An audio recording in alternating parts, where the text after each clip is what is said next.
지난번에 영국의 토트넘 축구 선수단이 우리 한국을 방문했습니다. 우리 한국의 대표 선수들과 친선 경기를 하기 위해서 왔던 것인데요.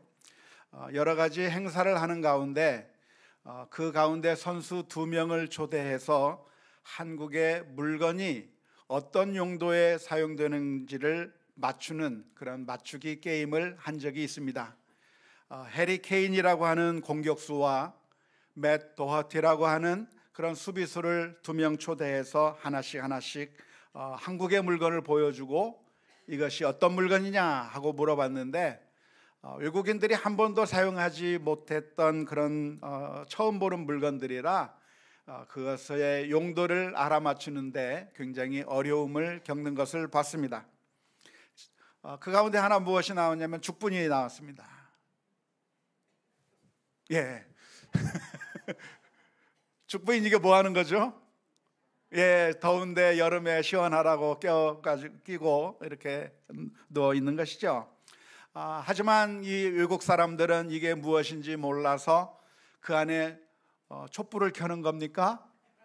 그 안에 꽃을 넣어두는 겁니까? 이렇게 물어봤습니다. 이번에는 밥상 덮개를 보여주었습니다. 밥상 덮개, 우리 팔이나 이런 것들이 들어가지 않게 덮어두는 것인데요. 외국인들은 이것을 보고 뭐라고 추측했을까요? 이거 신부에게 씌워주는 겁니까? 씌워주면 좋을 것 같아요. 이번에는 모기향을 보여주었습니다. 모기향을 보여주면서 이것이 무엇이냐고 물어봤더니 외국 사람들이 뭐라고 대답했을까요? 이거 음식 그릇 받침입니까? 라고 물어봤습니다. 한 번도 사용하지 못했던 처음 보는 물건이라 그것의 용도를 아는 것이 어려웠던 것이죠. 예전에 저희들이 어렸을 때에 흔히 일본 사람들을 비하하면서 했던 이야기가 하나 있습니다. 그것은 일본 사람들이 머리에 쓰는 그런 모자 같은 게 있는데 그 모자의 유래가 어떻게 되었는가? 조선 통신사를 따라가던 사무라이가 모자를 하나 달라고 하니까 선비가 자신의 갓을 줄 수는 없어서 가지고 있던 버선을 줬더니 그 버선을 써서 그게 일본 모자가 됐다. 아마 그냥 진짜 유래는 아닐 것이고 아마 일본 사람들, 우리나라 사람들이 너무 비하하고 깔보는 경향이 있는데 그런 차원에서 만들어낸 그런 이야기일 거라고 생각이 듭니다. 하지만 물건 같은 경우는 원래 용도가 아니어도 큰 문제가 없습니다. 원래 사용한 목적은 그 물건을 만든 그 목적이 따로 있지만 그 목적대로 사용하는 것이 아니라 내가 다른 목적을 위해서 충분히 쓸 수 있는 것이죠. 내가 창의적으로 그 물건을 마음대로 써도 아무런 문제가 되지 않습니다. 하지만 사람의 경우는 좀 다릅니다. 어떤 회사에서 사장님이 직원을 뽑았다고 한다면 그 직원에게 월급을 준다고 하면 그 직원이 이 회사 내에서 무슨 일을 해야 하는가라고 하는 기대가 있기 때문에 뽑았을 것입니다. 그런데 어떤 사람이 그 회사에 들어가서 아니면 공무원 시험에 합격해서 공무원이 되었을 때 자기에게 주어진 그 사명, 자기에게 주어진 그 역할을 잘 감당하지 못한다고 하면 아마 큰 문제가 일어나게 될 것입니다. 얼마 전에 보았던 뉴스인데요. 인터넷을 아주 뜨겁게 달구었던 어떤 식당 사장님의 하소연이 있었습니다. 자기가 식당을 운영하면서 알바생들을 모집해서 그래서 알바를 시켰는데요. 나중에 알고 보니까 그 알바생이 음식 주문이 들어오면 음식 주문을 취소시킨 거예요. 1시간에 9건의 음식 주문을 취소시켰는데 왜 취소시켰을까요? 주문이 많으면 바쁘니까, 힘드니까, 힘들지 않게 하기 위해서 주인 몰래 음식 주문을 다 취소시켜 버린 겁니다. 나중에 알고 봤더니 9건만 취소한 것이 아니라 그동안 25건을 취소해서 60만 원어치의 그 주문을 다 취소시켜 버린 그런 정말 그 이야기가 인터넷상에 올라와서 한참 논란이 된 적이 있는 것이죠.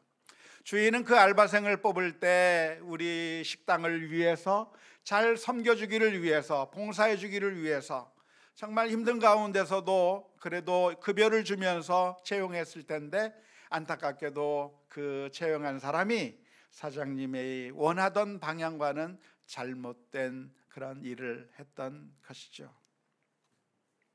오늘 우리가 함께 생각해 보고 싶은 것이 있다고 한다면, 그러면 하나님께서는 우리를 어떻게 바라보고 계시는가 하는 것입니다. 하나님께서는 왜 우리를 만드셨고, 하나님께서는 왜 우리를 이 세상에 보내어 주셨는가, 우리의 목적을 하나님께서는 어떻게 바라보고 계시는가 하는 점을 함께 생각해 보려고 합니다. 오늘 읽을 말씀 이사야서 43장 21절 말씀 보면 이렇게 기록하고 있습니다. 이 백성은 내가 나를 위하여 지었나니 나를 찬송하게 하려 함이니라. 하나님께서 이 백성을 지은 목적이 있다는 겁니다. 하나님께서 사람을 창조하신 목적이 있다는 겁니다. 그것은 이 백성으로 하여금, 이 사람들로 하여금 하나님을 찬송하는 일을 하게 만들기 위하여, 하나님께서 우리 인생을 지으신 목적이 있는데 아마 여러 가지 목적이 있을 겁니다. 성경의 다른 곳을 찾아보면 다른 목적들도 많이 나와 있을 겁니다. 하지만 그 많은 목적들 중에서 아주 중요한 목적 또 하나가 있는데, 그것이 무엇이냐면 하나님을 찬송하게 만들기 위해서 저와 여러분들을 창조하셨다고 하는 것이 이사야 43장 21절의 말씀입니다.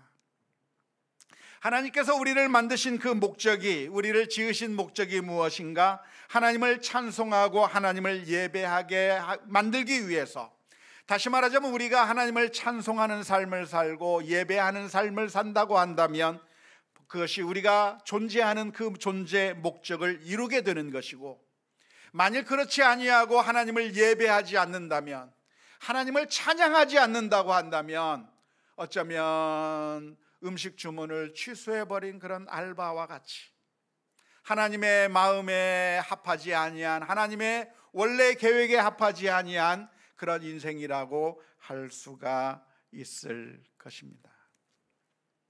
오늘 우리는 예수 비전교회가 첫 예배를 드린 지 9주년이 되는 그런 뜻깊은 날이 되었는데요, 이런 날을 맞이해서 오늘 우리가 묵상해 보고 싶은 것이 무엇이냐면, 왜 하나님께서 우리 교회를 만들어 주셨을까? 우리가 계획하지도 않았고 우리가 생각지도 않았던 그런 상황 가운데서 어떻게 이 교회가 출발하게 되었는데, 우리가 그 당시로서는 이해할 수 없었던 그런 상황 가운데서 우리가 첫 예배를 드리고 여기까지 오게 되었는데, 하나님께서 왜 우리를 이 교회로 만들어 주셨는가 하는 것을 생각해 보고 싶습니다. 우리가 가진 여러 가지 꿈과 비전을 우리 교회의 8가지 꿈과 비전으로 정리한 적이 있는데요, 그 가운데 첫 번째가 무엇이냐면 전심으로 하나님께 예배하는 교회가 되겠다고 하는 꿈과 비전입니다.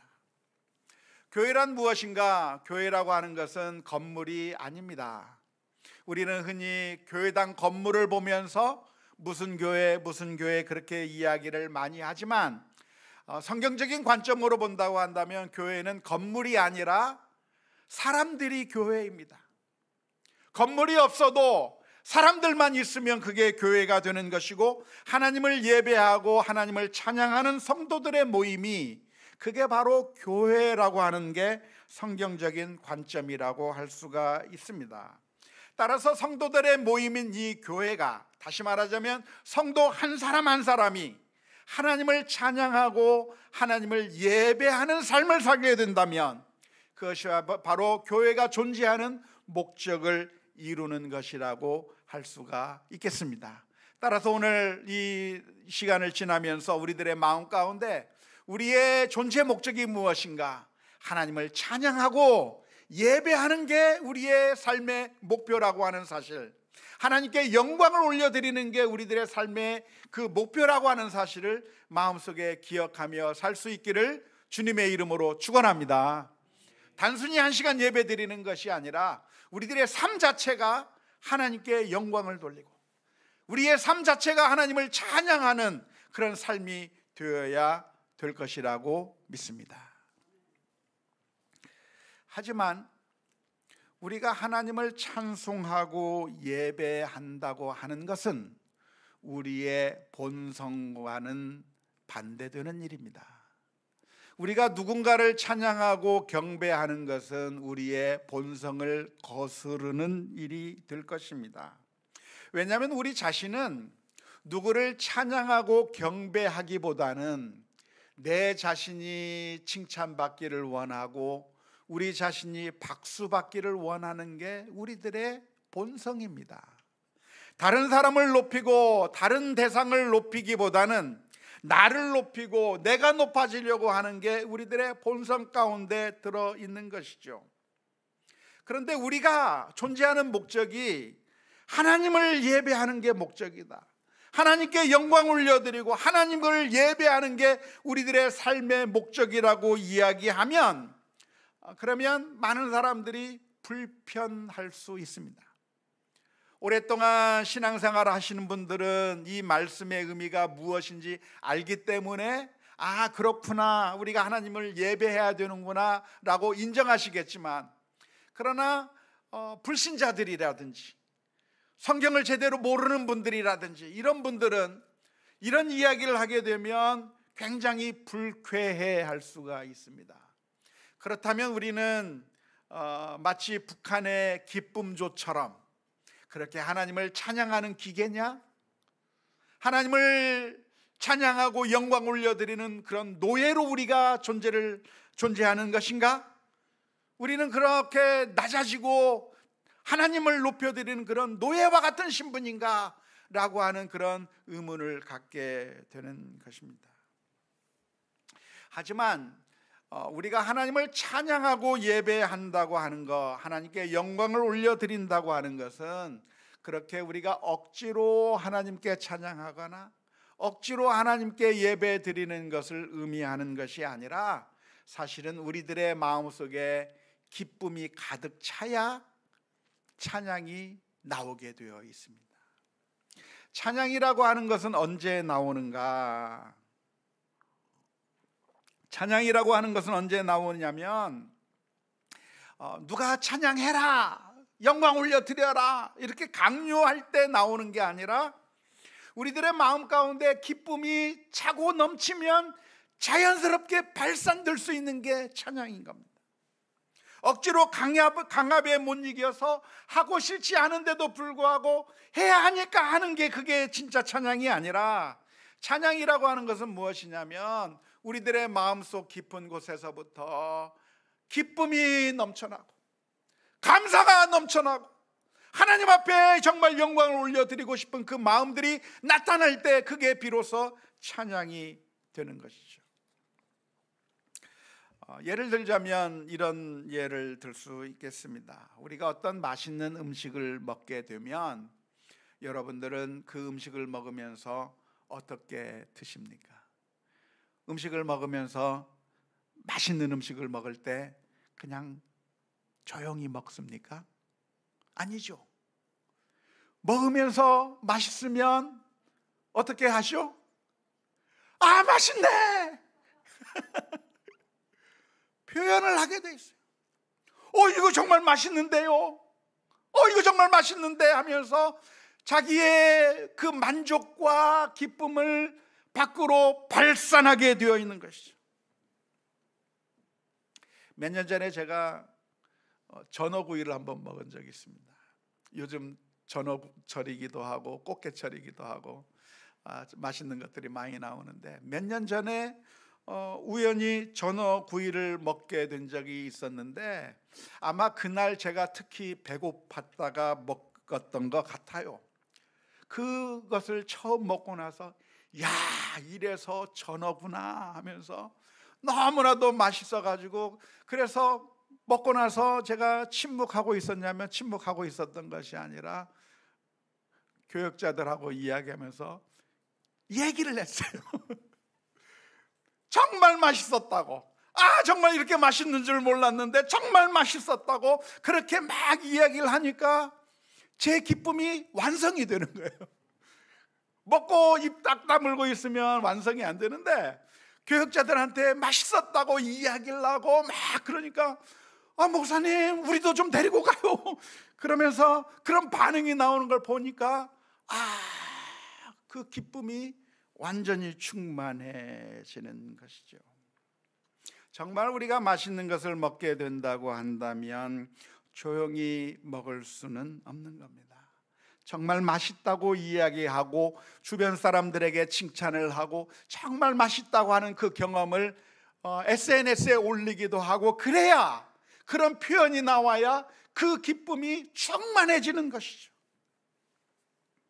이건 누군가 만들어낸 이야기일 거라고 생각이 듭니다. 어떤 미국의 목사님이 있었는데 그 목사님이 한 번은 좀 지쳐가지고 매주일 예배를 인도하고 그래야 되는데 어느 한 주일에는 정말 교회 가기가 싫은 겁니다. 그래서 목사님께서 양해를 구했습니다. 내가 지금 아파서 그래서 이번 주일은 예배에 참석할 수 없으니 다른 분에게 부탁하고 교회를 빠졌습니다. 그런데 그 목사님이 교회에만 가지 않은 것이 아니라 기분 전환을 하고 싶은데 어디를 갈까 하다가 주일날 골프장을 갔습니다.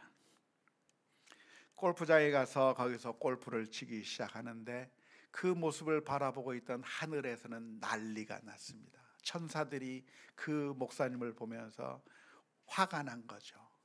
하나님 이럴 수 있습니까? 저 목사라는 자가 거짓말하고 아프다고 핑계를 대고 교회도 안 가고 그리고 골프장에 갔습니다. 하나님 저걸 그냥 가만 놔두면 안 됩니다. 번개를 내려서 박살을 내든지 혼을 내주셔야 됩니다. 막 그 천사들이 이야기를 하는데 하나님께서 내버려 둬라 하면서 어떻게 하셨냐면은 그 목사님이 골프를 딱 쳤는데 홀인원을 해버린 거예요. 평상시 오비나고 평상시 더블 보기하고 실력이 없는 그분인데 그날따라 쳤는데 골프가 너무 잘 되는 거예요. 되는 족속 버디도 하고 하면서 한 번은 치니까 홀인원을 하는데 홀인원 보통 합니까? 못 하잖아요. 그런데 너무나도 기쁜데 말할 사람이 없는 거예요. 그게 고통이 되었다고 하는 그런 누가 웃자고 만들어낸 이야기가 있습니다. 아무리 기뻐도 그 기쁨을 표현할 수 없으면 기쁨이 아니라 고통스러울 수밖에 없는 것을 의미하는 것인데요, 우리가 하나님을 찬양한다고 하는 이야기는 그냥 억지로 찬송가 부르고 억지로 예배드리고 하기 싫은데 억지로 한다는 그런 의미가 아니라 하나님께서 우리들의 마음 가운데 기쁨을 충만하게 해주셔서 하나님의 선하심과 하나님의 아름다움을 마음껏 즐길 수 있도록 해주셔서 그것이 우리들의 마음 가운데 너무나도 폭발하고 차고 넘쳐서 하나님을 찬양하지 아니할 수 없도록 하나님을 예배하고 경배할 수 있도록 그렇게 우리들을 충만하고 기쁘게 만들어준다고 하는 그런 의미의 말씀인 것입니다. 군대에 가면 훈련을 받을 때 아주 조교가 윽박지르면서 훈련을 시킵니다. 유격 훈련을 받던가 하면 조교들이 목소리 봐라 하면서 소리 안 지르지 하면서 소리를 더 크게 외치라고 그렇게 강요합니다. 그러면 그 훈련병들이 어떻게 하냐면 소리를 꽉 지르면서 훈련을 받아요. 군가도 소리를 더 크게 외치고 구호도 더 크게 외치는데 왜 그럴까요? 그렇게 안 하면 조교의 마음에 차지 아니하면 벌이 2배, 3배, 4배 늘어나는 겁니다. 4회 반복이 8회 반복이 되고 8회 반복이 16회 반복이 되고 16회 반복이 32회 반복이 되고 64회 반복이 되고 그래요, 군대 가면. 그러니까 혼나지 않기 위해서, 힘들어도 이걸 중단시키기 위해서 더 크게 소리 지르고 더 크게 해야만 하는 그런 게 훈련병의 모습이죠. 하지만 누가 강요하지 않아도 너무나도 기뻐서 소리 지르는 그 현장이 있습니다. 어디가 그러죠? 축구장에 가니까 그래요. 야구장에 가니까 그래요. 축구장에 가면 수많은 응원하는 팬들이 지켜보고 있다가 손흥민 선수가 골을 쫙 집어넣으면 야! 누가 소리 지르라고 얘기 안 해도 모두가 나와! 소리를 지르면서 하는데, 아나운서들은 골! 하면서 너무나도 흥분돼서 소리를 지르는데, 왜 소리를 질러요? 소리를 질러야 기쁨이 완성이 되는 거예요. 골이 들어가는 그 모습을 보고 침묵하고 있으면 기쁨이 완성되지 않아요. 우리 아이들이 학교에 가서 100점짜리 답안지를 가져오게 된다고 한다면, 내가 학교에서 시험을 봤는데 만점을 맞으면 그걸 가지고 그냥 집어넣고 아무 얘기 안 하면 기쁨이 없어요. 그런데 그걸 가지고 누구한테 가지고 옵니까? 엄마 아빠한테 가지고 오는 거예요. 엄마 아빠 나 100점이야. 그러면 아이고 우리 새끼 잘했다. 그러면 그때 기쁨이 완성이 되는 거죠. 그 기쁨 때문에 성장하는 것이고, 그 기쁨 때문에, 그래서 그렇게 표현하는 것 때문에 그 기쁨이 배가 되는 것이고 완성되는 것이라고 할 수가 있는 것입니다. 하나님께서 우리를 찬양하는 자로, 예배하는 자로 만드시겠다고 하는 것은 우리를 훈련병처럼 그렇게 소리 안 지르면 죽이겠다, 우리를 멀살시키겠다고 하는 그런 의미가 아니라, 하나님의 선하심과 인자하심을 우리들에게 채워주셔서 하나님이 얼마나 아름답고 하나님이 얼마나 좋으신가를 깨닫게 만들고, 그것이 너무나도 기쁘고 감격스러워서 자연스럽게 우리가 하나님을 찬송하고 영광을 올리게 될 것이라고 하는 말씀입니다.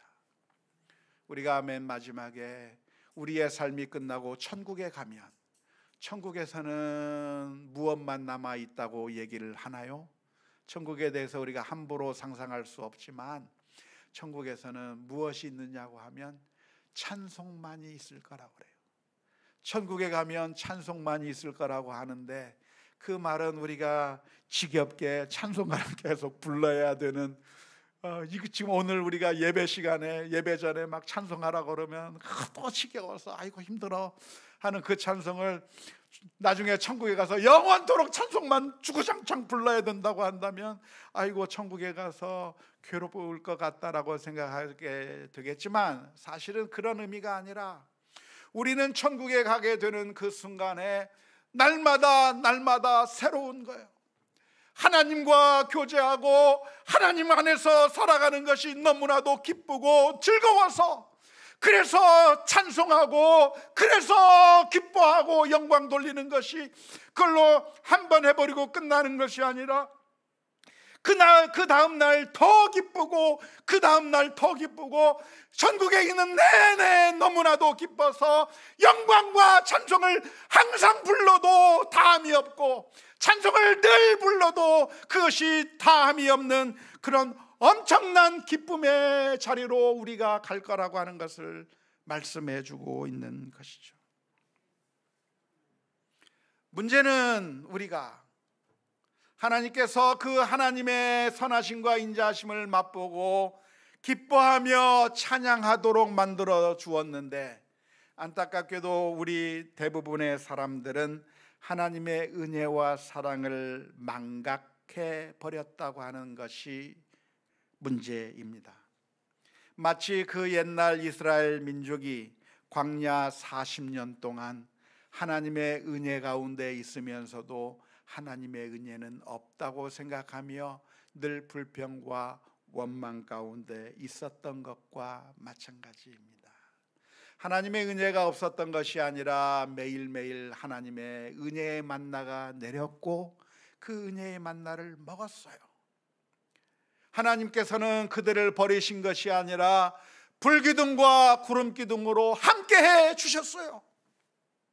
하나님이 안 계셨던 것이 아니라 반석에서 물을 내시며 그들과 동행하시며 승리하게 해 주셨어요. 그런데 일상이 되어버린 하나님의 은혜는 은혜가 아닌 것처럼, 마치 우리 자녀들이 매일매일 사랑해주는 부모님의 은혜는 은혜가 아닌 것처럼 착각하듯이, 그렇게 하나님의 은혜를 망각해 버렸기 때문에 하나님의 은혜를 잊어버리고 찬양과 경배하기보다는 원망과 불평의 삶을 살 때가 많은 것이죠. 하나님의 사랑과 은혜는 없는 것이 아니라 있어요. 우리가 매일매일 태양이 비추는 그 태양 때문에 살아가고 있고, 내리는 그 빛 때문에 우리가 소득을 얻을 수 있으며 공기가 있기 때문에 숨을 쉬는 것처럼, 하나님의 은혜가 아니면 우리는 존재할 수 없는 것이고, 하나님의 은혜가 있기 때문에 이 자리에 있을 수 있는 것이고, 하나님의 은혜가 있기 때문에 우리와 같은 죄인도 살아서 살 수 있는 것이 되는 것이죠.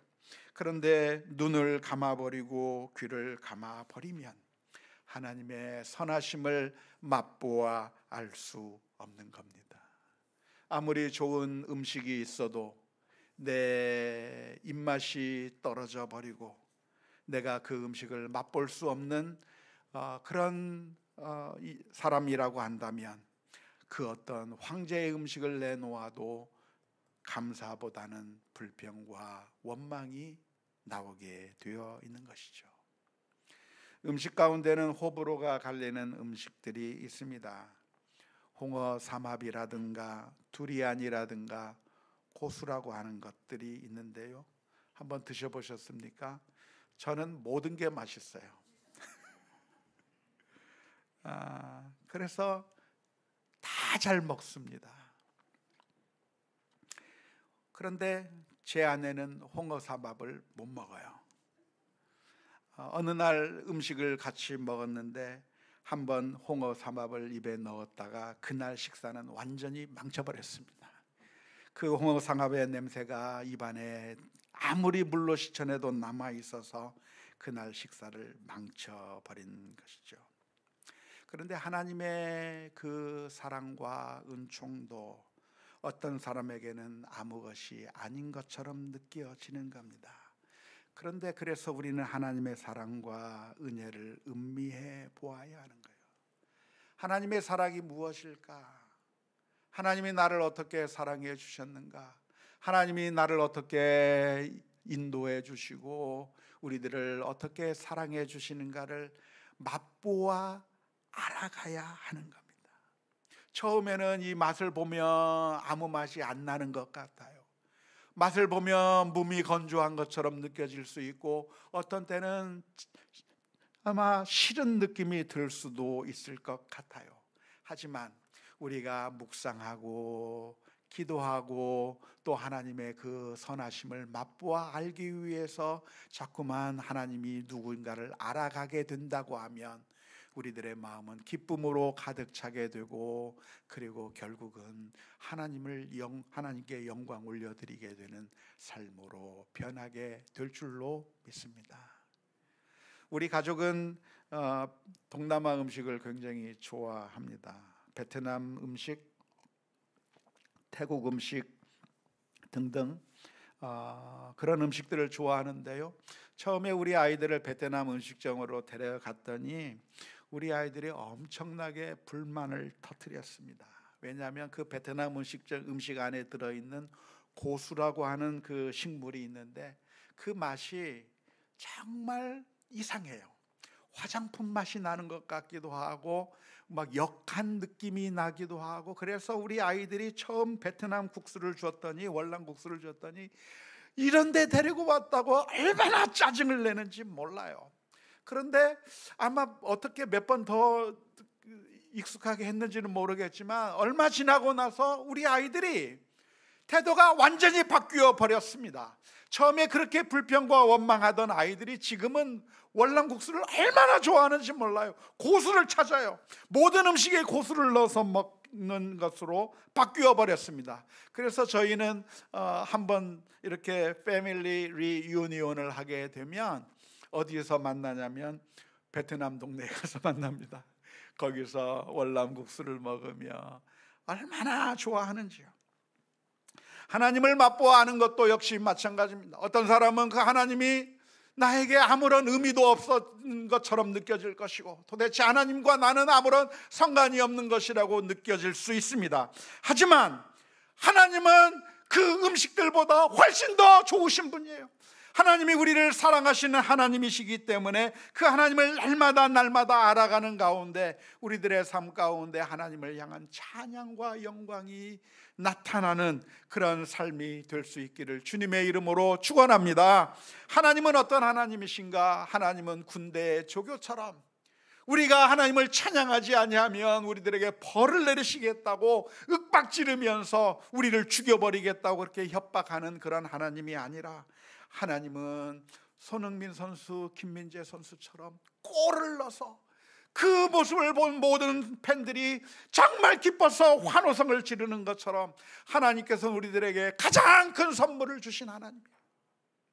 하나밖에 없는 그 아들을 십자가에 내어주셔서 우리들의 죄를 씻기시고 그래서 우리를 구원해 주신 그 놀라운 하나님의 사랑을 우리가 받았기 때문에 그 하나님을 바라보면서 그 하나님의 선물이 얼마나 큰가, 하나님께서 내 인생 가운데 얼마나 크신 하나님이신가라고 하는 사실을 날마다 발견해 나가는 가운데, 그래서 우리들의 삶 가운데 그 감사가 기쁨이 되고 기쁨이 흘러 넘쳐서 늘 하나님께 영광을 올려드리는 삶, 단순히 한두 시간 예배하는 것이 아니라 매 순간순간의 걸음이 하나님과 동행하는 삶, 그리고 기뻐하고 영광 올리는 그런 삶이 될 수 있기를 주님의 이름으로 축원합니다.